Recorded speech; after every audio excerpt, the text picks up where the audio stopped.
Okay, so here's something really interesting. Let's have a look at this. Powers and roots of complex numbers. Let's start this off. Let's have a look at powers of I. I being, well, the square of I equaling -1. Right, we know that. But what's I to the naught? Well, anything to the naught's 1, isn't it? So that's good. I to the power of 1, that must be I. I squared, that's -1. Right, we know that. Square root of, that solves x squared equals -1. What squares to -1? I does. Okay, so what's I cubed? So times this by I, well, that's -I, no? Now I to the power of 4 is, you can look at this as I squared all squared, which gets us is the square of -1, which is 1, or you can say it's this times another I. So that's -I times I is -I squared is -1, so it's +1. We're back to 1. What's going to happen with I5? So this is going to cycle through, is it not? 1I -1 -I 1I -1. So our powers of, if we have a look at our powers of n, and then our results of I to the n, I reckon this is what we're going to look at. So when n is 0, 1, 2, 3, 4, 5, 6, 7, 8, this sort of stuff.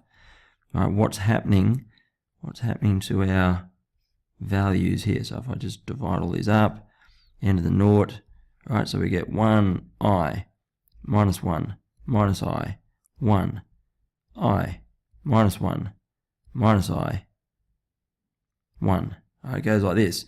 So if we've got, how can we generalize this? We say I to the power of, when do we get 1? Well, it's the powers of naught for 8.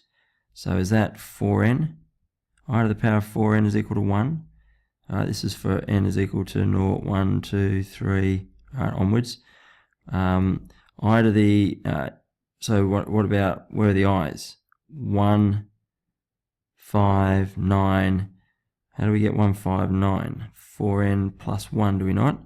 So that results in I for these same values of n. And then our values of, alright, look, where do we get -1? At 2, 6, alright, it's still every 4, isn't it? So it's 4n plus 2 is equal to -I, and I to the 4n plus 3 is equal to -1 there, wasn't it? -I. So we get this fantastic little setup here where we just cycle through. So I know, therefore, for example, that I to the power of 65 is equal to I to the, what's that, 16 times 4? 4 times 16, which is 64 plus 1. So it's the plus 1 here that matters, isn't it? So my result there is I. Right, I to the power of 432. Well, that's equal to I to the power of, that's what, 25, that's 108. Or, sorry, 4 times 108. 4 times 108 with nothing left over. So that's this one. So that's just equal to 1. Okay, so if we work out it's the modulus, if you like, the modulus, it's modular arithmetic. So the if we need the remainder when divided by 4, that's all we need. I to the power of 7,230, what should we say there? 39. So when you divide by 4, really it's just the last 2 digits, isn't it? Because you know that 4 goes into 100, 1,000. So 39, that's I to the 4 times something, doesn't really matter, but we're going to have what's left over?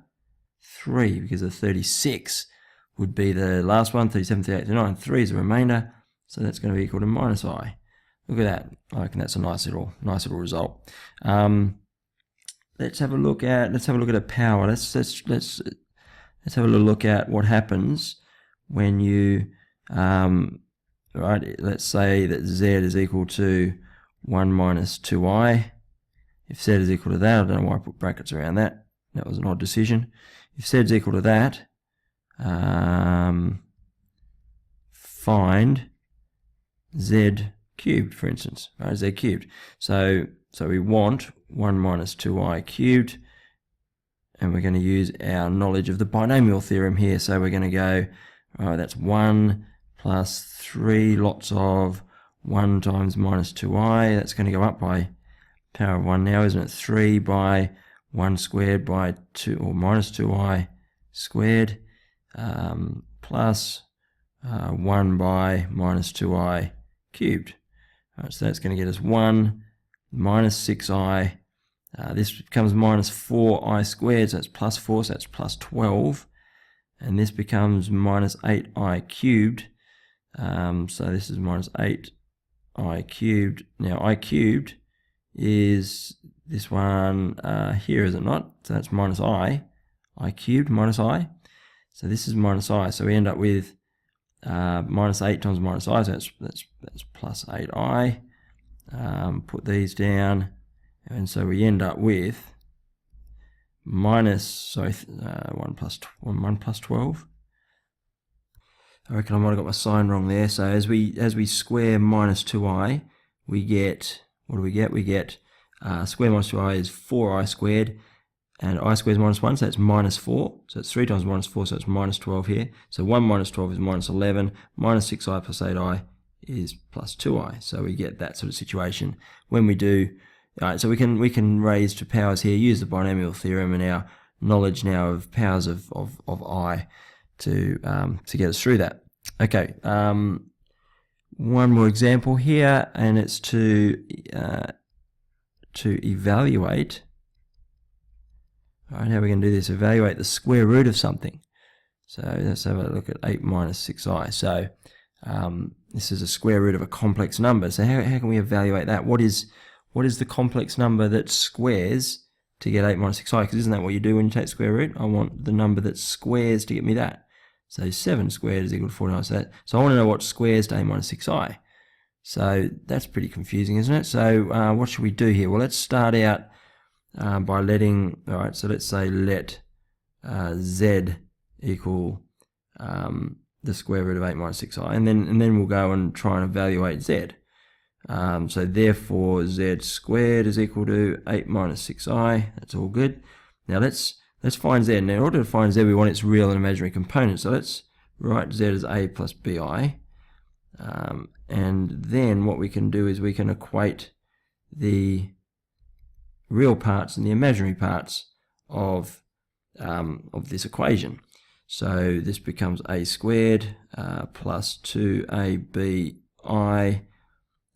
plus b squared I squared equals 8 minus 6i. Right, so what do we get now? The I squared is minus 1, so that's minus b squared.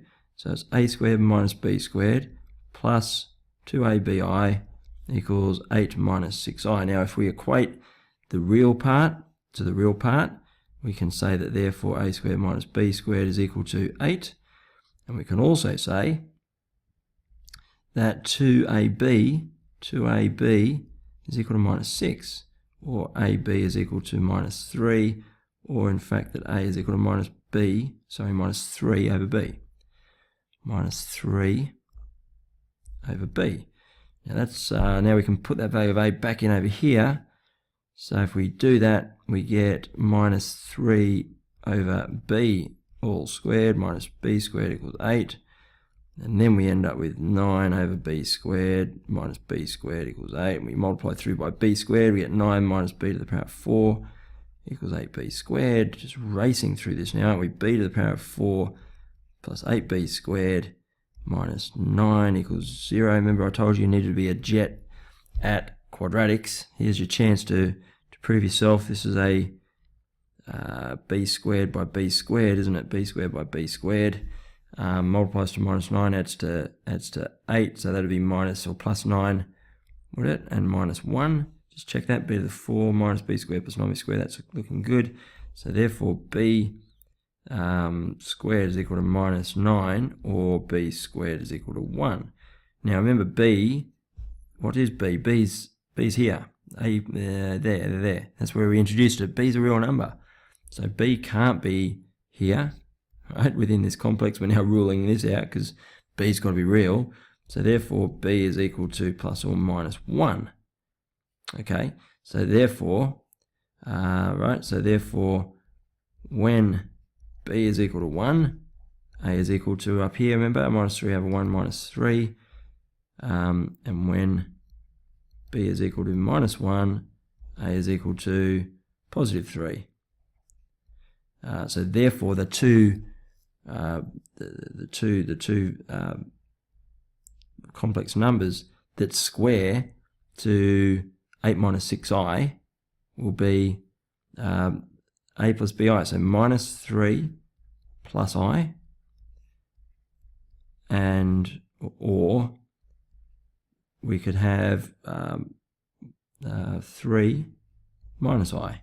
So these will square, so this the square root of 8 minus 6i has two solutions, minus 3 plus I and 3 minus I. And if you just want to do a little check on that, all right, let's do a little check. Does, if I take minus 3 plus I, does that square to what we had up there? So let's just check that. 9 minus 6i plus I squared. I squared is minus 1. So that's 8 minus 6i. Is that right? 8 minus 6i? Yes, it is. So that checks out. That's good. And we can check 3 minus I squared as well, can't we? That's 9 minus 6i plus I squared again. So obviously that's the same, 8 minus 6i, so that's good. So that works, and we can tick that, and everything's pretty good. That's okay. So we're pretty good now with complex numbers for the time being. We can work up to now exercise 3G. So have some fun with that.